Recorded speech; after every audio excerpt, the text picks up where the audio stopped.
Alongside President Trump speaking at the United Nations today, he's reportedly set to hold a meeting with Arab and Muslim leaders where he'll set out his principles for a plan for peace and post-war governance in Gaza.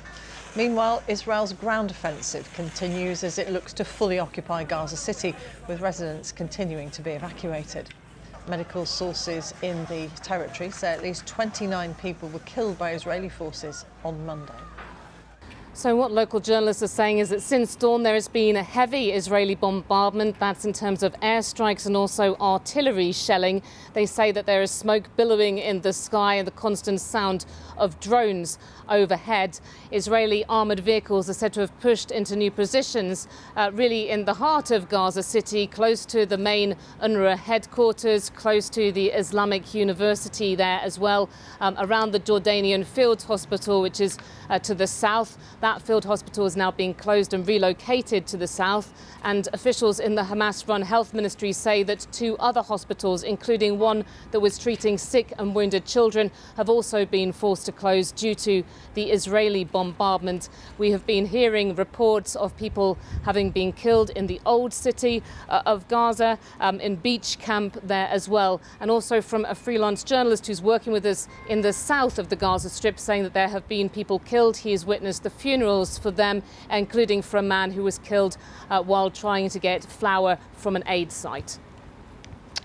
How is President Trump's meeting with Arab and Muslim leaders on the sidelines of the UN General Assembly meeting being viewed in Israel? Well, we're not hearing too much more from Israeli officials at the moment because of the Jewish New Year holiday. But in general, there has been condemnation of the diplomatic moves to recognise a Palestinian state. That's from all the different main parties in Israel. And there was a rally that took place with hostage families outside the Israeli Prime Minister's residence last night, calling for a ceasefire and hostage release deal.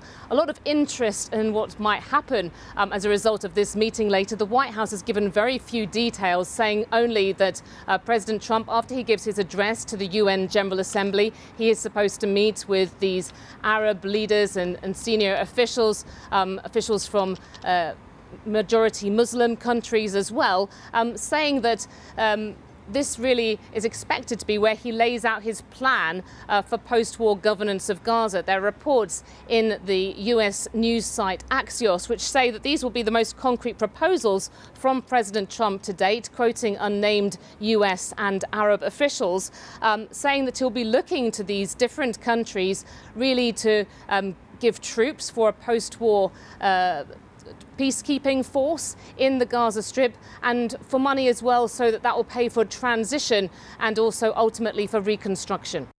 Yolande Knell.